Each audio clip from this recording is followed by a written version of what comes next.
अब यहाँ पे मैं दोबारा रिकंसिलिएशन अकाउंट को फाइंड करता हूँ, तो अब सिस्टम मुझे यहाँ पे रिकंसिलिएशन अकाउंट दिखा देगा, ये दोबारा वापस आ गया। इट्स मीन कि वहां पे वेंडर का चेक लगेगा, तब यहाँ पे एज ए रिकंसिलिएशन अकाउंट ये शो होगा। इसको क्लिक किया। ये कैश मैनेजमेंट की एक मैंडेटरी फील्ड है, इसमें जस्ट आप कोई भी ग्रुप सेलेक्ट कर दें, इसका कोई इंपैक्ट नहीं है। आप ये फर्स्ट वाला सेलेक्ट कर दें, एंटर कर देंगे, और ये टॉलरेंस ग्रुप की फील्ड आ गई। ये टॉलरेंस ग्रुप भी हमने डिफाइन किया अभी, UA02, इसको साइन करेंगे। अगेन एंटर का बटन प्रेस करेंगे, अगेन एंटर, और इसको यस करेंगे। अब ये देखें, ये वही अकाउंट क्रिएट हो गया, 20000099। ये उसी रेंज में से क्रिएट हुआ है जो कि मैंने इसको एक रेंज असाइन की थी। ये देखें, इसमें से ये सबसे पहला अकाउंट क्रिएट हो गया, U2 की रेंज में सबसे पहला अकाउंट ये वाला क्रिएट हो गया।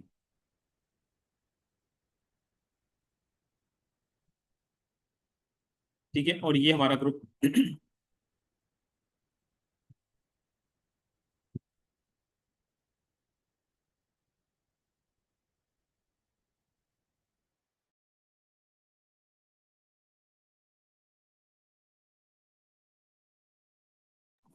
ठीक है, अब यहाँ पे ये वेंडर का अकाउंट क्रिएट हो गया। अभी हम नमाज की ब्रेक करेंगे, 10 to 15 मिनट्स के बाद वापस आके इससे आगे का जो स्टेप है वो हम इंशाल्लाह स्टार्ट करेंगे। ठीक है, अभी नमाज की ब्रेक करते हैं।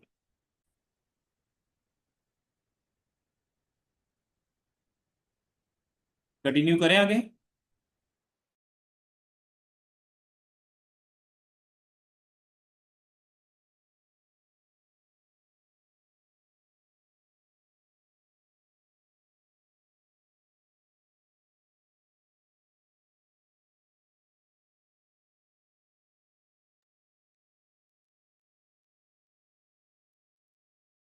ठीक। तो अब ये वेंडर का एक कोड क्रिएट हो गया, और उसका हमने, ये कोड हमारा मेंटेन हुआ है। इस कोड को अब यूज करते हुए हम इसमें ट्रांजैक्शंस पोस्ट करेंगे। मींस के वेंडर की इनवॉइस पोस्ट करेंगे, वेंडर की पेमेंट करेंगे। तो अब यहाँ से यूजर एक्टिविटी स्टार्ट हो रही है। FB60 का टी कोड हम यूज करेंगे वेंडर इनवॉइस के लिए, ये इनवॉइस का टी कोड होता है। और F-53 से हम पेमेंट करेंगे। तो अब सिस्टम के अंदर आके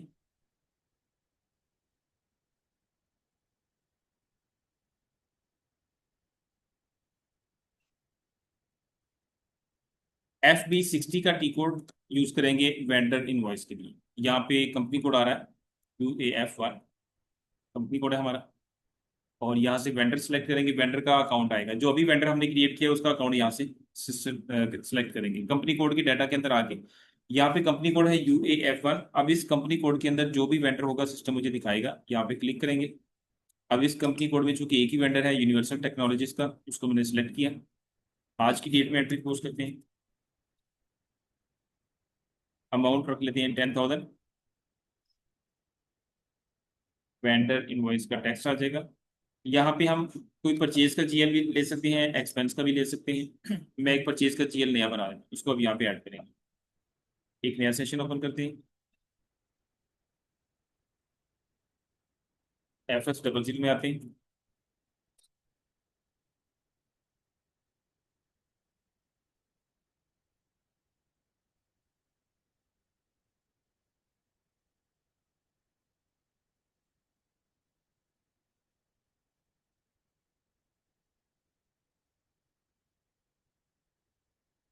परचेज अकाउंट, और उसके बाद इसमें देखिए ये चेक नहीं सर, ये जो जी। परचेज हम एक्सपेंस एक्सपेंस के अंदर बना रहे हैं अकाउंट बिल्कुल एक्सपेक्ट कर परचेज। रहा था आपकी तरफ से ये क्वेश्चन।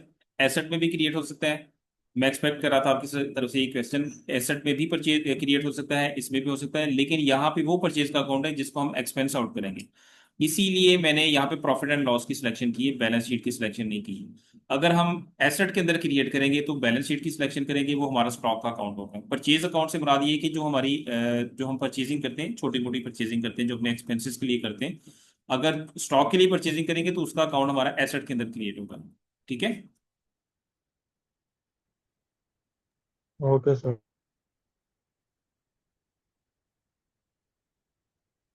यहाँ पे परचेज का अकाउंट सेलेक्ट करेंगे।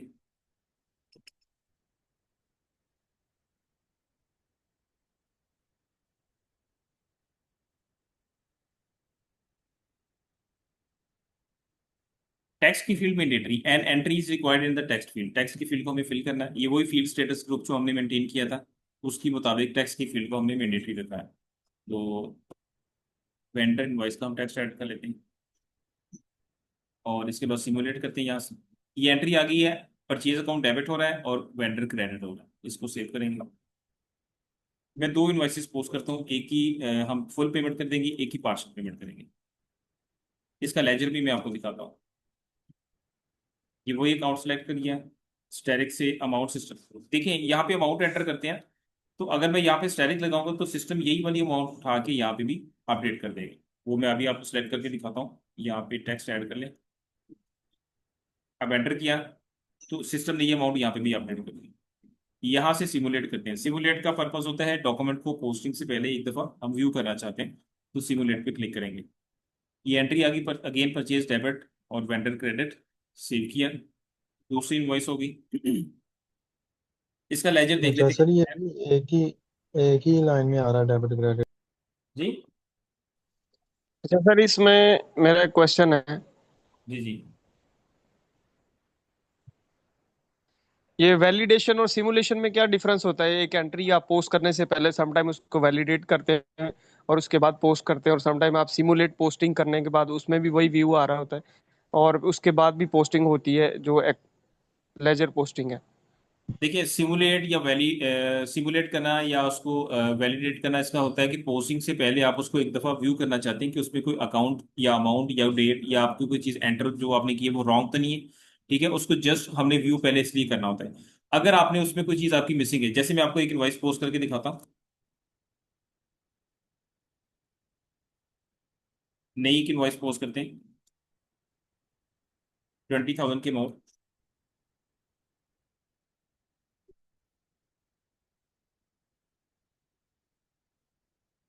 अब यहाँ से मैं सिमुलेट कर सकता हूँ और यहाँ डॉक्यूमेंट में जाके यहाँ से भी कर सकता हूँ। ये एंट्री हमारे सामने डिस्प्ले होगी। अब इसमें अगर हमें लग रहा है कि अमाउंट हमारी जो है वो कहीं रॉन्ग है या कोई चीज़ ऐसी जो है वो रॉन्ग है, तो आप क्या करेंगे, यहाँ पे आके सारी चीज़ें फील्ड आपकी ग्रे हो चुकी हैं। ठीक है, आप एक स्टेप बैक आएंगे, इसको क्लिक करेंगे, डॉक्यूमेंट आपका वापस आ गया। ठीक है, आपका डॉक्यूमेंट सिमुलेट से उस पोजीशन में वापस आ गया जिस पोजीशन में आप उसको एंटर करें। अब यहाँ पे अगर आपने अमाउंट चेंज करनी है, सपोज 25,000 करनी है, उसको चेंज कर दें। ठीक है। नहीं नहीं सर, वो आपकी बात बिल्कुल ठीक है, इस चीज को मैं अंडरस्टैंड कर गया हूँ, लेकिन मैं ये जानना चाह रहा हूँ कि what is difference between validation और सिमुलेशन। एक आप होता है कि अगर आपने एक एंट्री करने के बाद आप उसको वैलिडेट करते हैं, ठीक है। फिर अगर दूसरा होता है सिमुलेट पोस्टिंग, वैलिडेशन में तो वो लेजर पोस्टिंग में नहीं जाती, आप उसको चेक कर सकते हैं कोई मिस्टेक तो नहीं, सिस्टम आपको बता रहा होता है कि एंट्री करेक्ट है या नहीं है। नवीद, आप दो ठीक है, चीजों लाइक में जैसे जो कंफ्यूज भी हो रहे हैं। आप दो चीजों में कंफ्यूज हो रहे हैं। जो दो वर्ड्स आप यूज करें दोनों आपस में मैच नहीं करते। एक वर्ड होता है वैलिडेशन एंड अच्छा। सब्स्टिट्यूशन। एसएपी की लैंग्वेज में एक टर्म होती है वैलिडेशन एंड सब्स्टिट्यूशन, वो एक अलग कॉन्सेप्ट है। दूसरा अच्छा। कॉन्सेप्ट जो ठीक है। आप मिक्सअप कर रहे हैं वो ये है कि हम डॉक्यूमेंट को वैलिडेट कर देते हैं, बट वो लेजर में नहीं जाती। वो डॉक्यूमेंट वैलिडेट नहीं होता, वो डॉक्यूमेंट पार्क होता है। पार्क का जो डॉक्यूमेंट है वो आप जब उसको सेव कर देते हैं, उसको नंबर असाइन हो जाता है, हर चीज हो जाती है, लेकिन वो लेजर के अंदर उसका डॉक्यूमेंट के अंदर, डॉक्यूमेंट की लिस्ट के अंदर उसका फाइनेंशियल इफेक्ट नहीं आता। वो अलग से पार्क डॉक्यूमेंट के अंदर शो हो रहा होता है। जब तक उसको हम पोस्ट नहीं कर देते, उसको जब तक वैलिडेट नहीं कर देते, जब तक सीनियर अथॉरिटीज उसको ओके नहीं कर देती, उसको वैलिडेट करके चेक करके उसको फाइनल नहीं कर देती, वो पार्किंग का कॉन्सेप्ट है। एसएपी के अंदर वो पार्किंग का कॉन्सेप्ट है। ठीक है, वो भी मैं आपको करके दिखा देता हूँ। अच्छा। लेकिन अच्छा। जो हमने लास्ट सेशन के अंदर कल के क्लास में हमने वही किया था, डॉक्यूमेंट को पार्क करना। पार्क करने के बाद आपके पास दो ऑप्शन होती हैं। अगर तो उसमें कुछ एडिट करना है, कुछ चेंजिंग करनी है, एडिट करने के बाद उसको आप पोस्ट कर सकते हैं, एक ऑप्शन। दूसरी ऑप्शन ये है कि अगर वो डॉक्यूमेंट रॉन्ग है, आप उसको आगे कंटिन्यू नहीं करना चाहते, तो उसको आप डिलीट कर सकते हैं। ये आपके पास उस जी। डॉक्यूमेंट की ऑप्शन होती है जो पार्किंग में बड़ा हो। जी ठीक है। और सर, ये जो सिमुलेट पोस्टिंग का भी यही मतलब होता है कि जब भी आपको वो डॉक्यूमेंट पोस्ट नहीं होता, वो वहां पे आप अगर उसमें कोई एरर है तो सिस्टम वो एरर बताता है कि यार यहाँ पे वो मैसेज देता है कि जी इसमें ये एरर आ गया, आपने ऑफसेट अकाउंट गलत सेलेक्ट किया है या आपने कोई जी। मतलब कोई भी फील्ड आपने गलत सेलेक्ट की है। एग्जैक्टली, सिमुलेट के अंदर भी आप इन चीजों को चेक कर सकते हैं। अगर वो आपका वैलिडेट हो जाता है, मींस वैलिडेट का वर्ड मैं इसलिए यूज कर रहा हूँ कि अगर वो डाटा कंफर्म हो जाता है कि आपकी एवरीथिंग इज ओके, देन आप उसको पोस्ट कर दें। अगर उसमें कोई चीज चेंजिंग है, जैसे मैंने अभी 20,000 और 25,000 का अमाउंट चेंज कर दी, मैंने उसको दोबारा चेक किया सिमुलेट करने के बाद, मुझे लगा कि इसको 25,000 करना था, मैंने गलती से 20,000 कर दिया। मैंने अमाउंट चेंज कर दी, उसको दोबारा मैं आपके सामने मैंने डिस्प्ले किया और इसको, ठीक है, डिस्प्ले हो गया। अब दोबारा सिमुलेट करूंगा, अब ये 25,000 की एंट्री मेरे सामने शो हुई है। अब मैं दोबारा इसको सेव पोस्ट कर देता हूँ यहाँ से। अब लेजर में देखते हैं, ये तीनों एंट्रीज वहां पे आ चुकी होंगी। FBL1N का टी कोड होता है, वेंडर लाइन है, ये मैंने एक्सेल के अंदर मेंटेन किया हुआ है, ठीक है। ये FBL1N का टी कोड है, और ये FK01 से हमने वेंडर क्रिएट किया था, FB60 से हमने इनवॉइस पोस्ट की। अभी ये तीन स्टेप्स हैं जो कि पार्शियल पेमेंट की, फुल पेमेंट के साथ हम, ये पार्शियल पेमेंट के साथ हम इसको परफॉर्म करेंगे। पहले लेजर चेक कर लें। लेजर में मीन्स की वो सारी ट्रांजेक्शन आ रही होंगी जो हमने अभी पोस्ट की हैं। ये वेंडर का अकाउंट आ गया। ऑल आइटम पे क्लिक करेंगे। ऑल आइटम में ये होता है कि सारी की सारी ट्रांजेक्शन आपको सिस्टम दिखाएगा, ठीक है। अब ये तीन ट्रांजेक्शन आ रही हैं, 10,000 की, 15,000 की और 25,000 की, टोटल बैलेंस 50,000 आ। अब हम क्या करते हैं, एक एक करके तीनों की पेमेंट्स करते हैं, ठीक है। तो नया सेशन ओपन कर लेते हैं। F-53 का टी कोड है, हम पेमेंट के लिए यूज करते हैं। पेमेंट का क्या प्रोसेस है, सबसे पहले पोस्ट आउटगोइंग पेमेंट। सबसे पहले तो हम डेट सेलेक्ट करेंगे, किस डेट में हमें पेमेंट करनी है। उसके बाद यहाँ पे बैंक अकाउंट से करेंगे या कैश अकाउंट से करेंगे, दोनों तरह से कर सकते हैं। बैंक से भी कर सकते हैं पेमेंट, कैश से भी कर सकते हैं। आप सेलेक्ट करेंगे कौन सा अकाउंट आ रहा है। अगर आप कहते हैं जी बैंक से ही करनी है तो बैंक का अकाउंट क्रिएट कर लेते हैं। एसेट के अंदर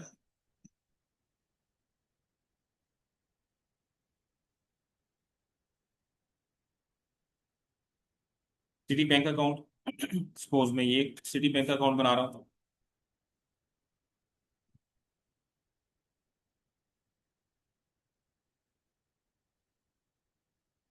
अब यहाँ पे आके बैंक अकाउंट सेलेक्ट करें, क्योंकि बैंक अकाउंट हमारा क्रिएट हो चुका है। सिटी बैंक अकाउंट गया, इसको सिलेक्ट किया। अमाउंट कितनी है, पहली इनवॉइस हमारी 10,000 की थी। और यहाँ से वेंडर का अकाउंट देखें, चीज़ों को देख लें जरा। यहाँ पे डेट आएगी, डॉक्यूमेंट डेट, पोस्टिंग डेट, यहाँ पे बैंक अकाउंट आ गया, अमाउंट आ गई। यहाँ पे डिस्क्रिप्शन अगर आप लगाना चाहें तो वेंडर पेमेंट का टेक्स्ट आ जाएगा। और यहाँ पे वेंडर का अकाउंट आएगा जिस वेंडर को हम पेमेंट करने जा रहे हैं। इसमें आप सेलेक्ट करके क्लिक करेंगे तो सिस्टम आपको वेंडर का अकाउंट दिखाएगा, उसका नेम दिखाएगा। ये वेंडर को सिलेक्ट किया, इसके बाद एंटर का बटन प्रेस करेंगे तो ये देखिए तीन इनवॉइसेस हमें सिस्टम दिखा रहा है, 10,000 की, 15,000 की और 25,000। तो इधर से थर्ड ऑप्शन है जिसमें आपकी सारी आइटम्स सिलेक्ट हो जाएगी, सारी ब्लू हो गई। इधर से थर्ड ऑप्शन है जिसमें आपकी सारी आइटम्स डीएक्टिवेट हो जाएंगी। अब आपको जिस एक इनवॉइस की पेमेंट करनी है उसको आप सिलेक्ट कर लेंगे। डॉक्यूमेंट डेट में और पोस्टिंग डेट में डिफरेंस ये होता है कि समटाइम हम डॉक्यूमेंट हमें किसी और डेट में रिसीव हुआ होता है, लाइक इनवॉइस हमें फर्स्ट डेट में रिसीव हुई है, लेकिन हम उसका फाइनेंशियल इफेक्ट किसी और डेट में लेके जाना चाह रहे होते हैं, लाइक मंथ एंड की डेट में लेके जाना चाह रहे होते हैं। तो जो पोस्टिंग डेट होती है उस डेट पे फाइनेंशियल इफेक्ट आता है।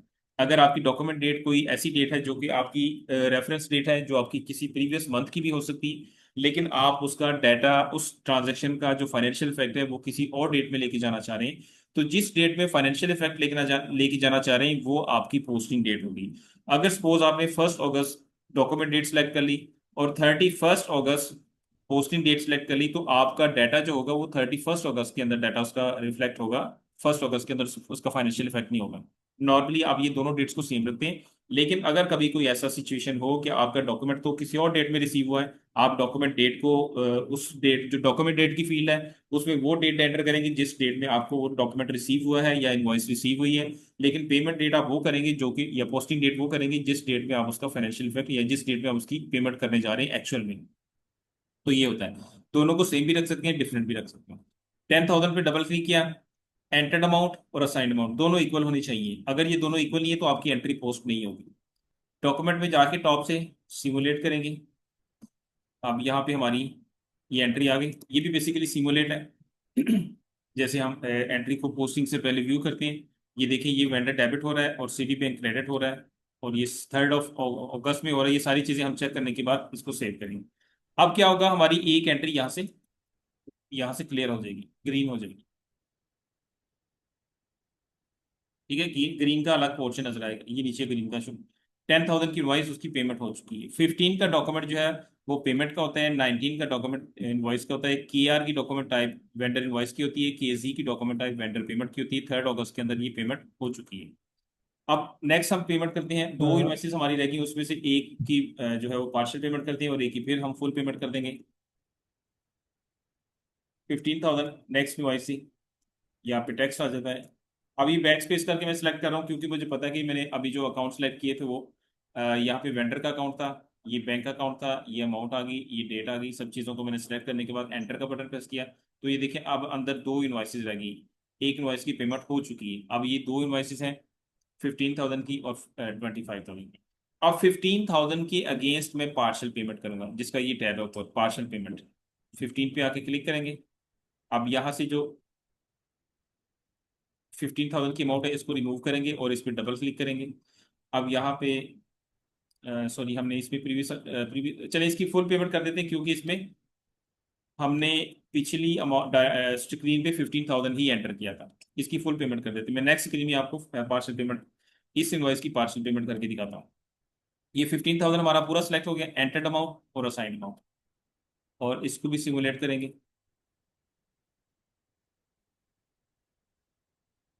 और इसको सेव करें। ठीक है, अब ये थर्ड इनवॉइस जो 25,000 की एक रह गई है, इसकी हम पार्शियल पेमेंट करेंगे। पार्शियल कितनी करेंगे, मीन्स कि मैं 10,000 की पेमेंट कर रहा हूँ, उसमें से 25,000 की इनवॉइस है, हमने किसी वेंडर को 25,000 पे करना है, बट उसके अंदर से हम पार्शियल पेमेंट कर रहे हैं जो कि 10,000 की कर रहे हैं, सारी नहीं कर रहे हैं। एंटर किया और यहाँ पे पार्शियल के टैब में आएंगे।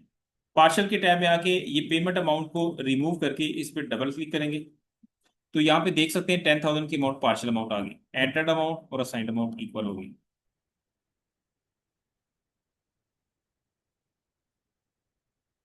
डेबिट क्रेडिट एक लाइन में नहीं आ रहे हुसैन यूसुफ बेटा, इसको समझें आप। एक लाइन में नहीं आ रहे, आपकी अमाउंट एक इधर आ रही है, एक इधर आ रही है, एक इधर आ रही है, एक इधर आ रही है। ठीक है, अब इससे अगली जो स्क्रीन होगी उसमें आपकी डेबिट और क्रेडिट अलग आती है, हमने उसको देखना होता है। ठीक है, ये इनवॉइस है और ये पेमेंट है, दोनों अलग अलग अमाउंट्स आ रही हैं। आप डॉक्यूमेंट पे क्लिक करके सिमुलेट पे, अब ये देखिए अलग अलग आ गया, डेबिट और क्रेडिट अलग अलग आ गया हुसैन यूसुफ। डेबिट प्लस के साथ आ रहा है, क्रेडिट माइनस के साथ आ रहा है। ये अलग अकाउंट है, ये अलग अकाउंट है, ये बैंक अकाउंट है और वेंडर का अकाउंट है। पोस्टिंग की एक में 25 आ रही है, दूसरे में 50 आ रही है।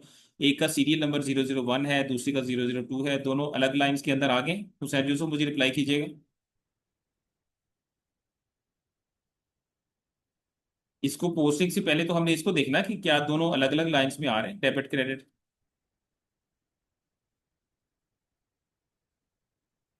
ओके, अब हम इसको, नहीं सर, मैं वैसे ये कह रहा था कि जैसे डेबिट का अलहदा कॉलम होता है और उसका क्रेडिट का अलहदा, ऐसे नहीं हो सकता है दोनों के? इसमें ऐसे ऐप में ऐसे ही होता है कि एक माइनस में होता है और एक प्लस में होता है। देखिए प्लस और माइनस में होता है डेबिट क्रेडिट के लिए। पोस्टिंग की स्क्रीन अलग अलग, स्क्रीन्स अलग अलग हैं। हम F-02 में आएंगे तो सिस्टम आपको डेबिट की अलग पोस्टिंग की दिखाएगा, क्रेडिट की अलग दिखाएगा, जैसे कि हमने कल के सेशन में किया था। आपने कल के सेशन की प्रैक्टिस की है, डॉक्यूमेंट पार्किंग का और पोस्टिंग का आपने प्रैक्टिस की घर में बैठ के?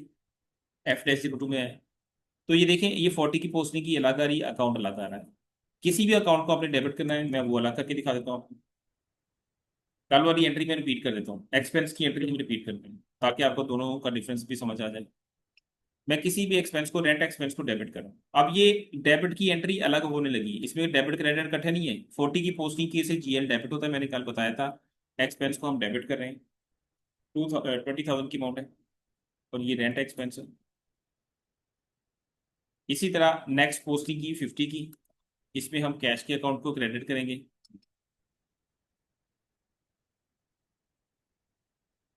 ये कैश अकाउंट सेलेक्ट कर लिया, अब ये दूसरी आइटम आ गई। ठीक है, पहला अकाउंट ये था रेंट एक्सपेंस का, दूसरा अकाउंट ये है कैश अकाउंट। एंटर किया, स्टेरिक से अमाउंट वही वाली आ जाएगी इधर जो हमने डेबिट साइड पे एंटर की। और इसको आप यहाँ से सिमुलेट करें। अब देखिए इसमें भी दो लाइंस आ गई, रेंट एक्सपेंस की डेबिट और कैश अकाउंट की क्रेडिट। ठीक है, रेंट डेबिट हो रहा है, रेंट एक्सपेंस डेबिट हो रहा है, कैश अकाउंट क्रेडिट हो रहा है। ये डेबिट अमाउंट है, ये क्रेडिट अमाउंट है, इस तरह से भी वही एंट्री बनती है। अगर दूसरी साइड पे आप आके देखें पेमेंट की तो ये भी उस तरह की ही एंट्री, एक डेबिट है एक क्रेडिट है। ठीक है, मैं उधर से उसको पोस्ट कर देता हूँ, इसको आप क्लोज कर दें। और ये एंट्री है जो हमारी पार्शियल पेमेंट हो रही है, मैंने इसको सेव कर लिया।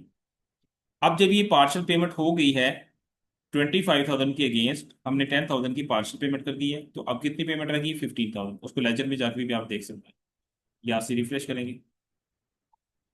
और देखिए बैलेंस हमारा 15,000 का है। अब हम 15,000 की पार्शियल पेमेंट जो रिमेनिंग अमाउंट थी उसकी पेमेंट करेंगे। अगेन यहाँ पे बैंक अकाउंट आ गया। अब कितनी पेमेंट रहती है हमारी? 15,000।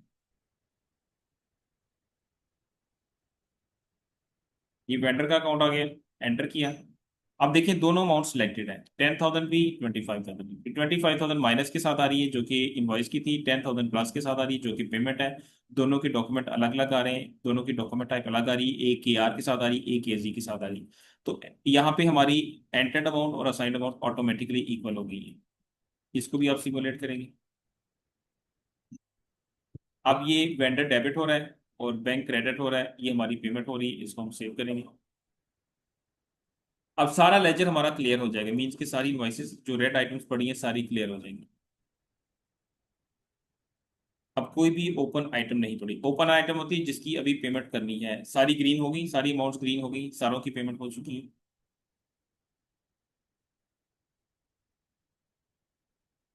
ये टी कोड है पेमेंट्स की, ये तीनों टी कोड्स है पेमेंट्स की। फुल पेमेंट है, पार्शियल पेमेंट है और इनवॉइस के रेफरेंस के साथ। इनवॉइस के रेफरेंस के साथ जो हम F-53 से जो अभी हमने की है।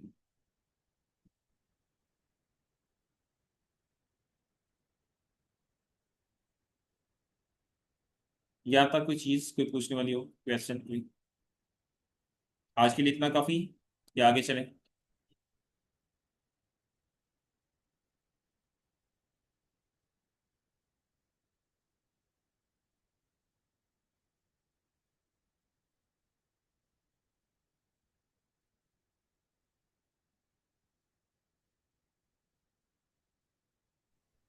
अच्छा सर, ये जो एक्सेल की शीट में आप ये वर्किंग्स करते हैं, ये हमें मिल सकती है? जी जी, मैं आपको शेयर कर दूँ। हाँ सर, ये अगर स्टार्ट से हो जाए जैसे आपने मतलब वो कंटेंट में वन बाय वन करके, तो ये जी जी, प्लीज मैं अगर सारी हमारे लिए थोड़ा और हेल्पफुल हो। आज में शेयर कर दूंगा। आज इंशाल्लाह मैं रिकॉर्डिंग के बाद ये भी साथ शेयर कर पाऊंगा। चलो, thank you sir, thank you so much. ठीक है, और कोई क्वेश्चन पूछना हो आप लोगों को? जो भी क्वेश्चन पूछना हो आप लोग पूछ सकते हैं आज के सेशन से, या कोई प्रीवियस टॉपिक से कोई चीज़ पूछने वाली हो।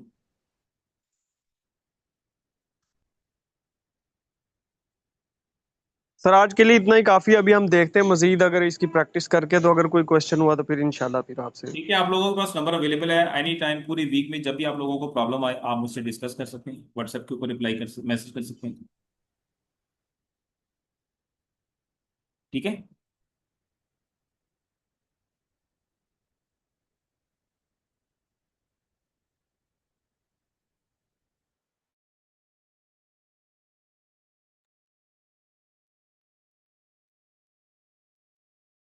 वैसे मैं अभी भी अवेलेबल हूँ।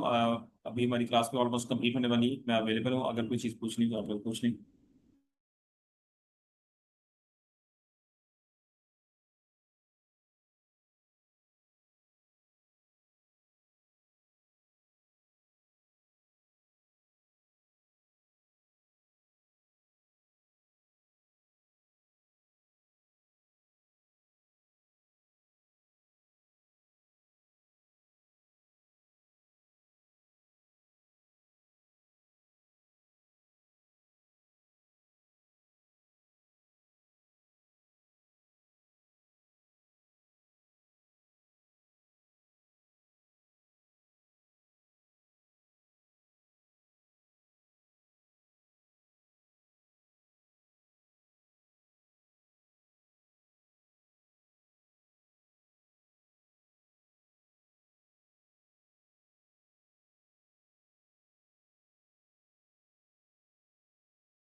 कौन से एड्रेस की फील्ड में आप कह रहे हैं, कंपनी कोड की या वेंडर की, कस्टमर की, किसकी, किसके एड्रेस की फील्ड में था?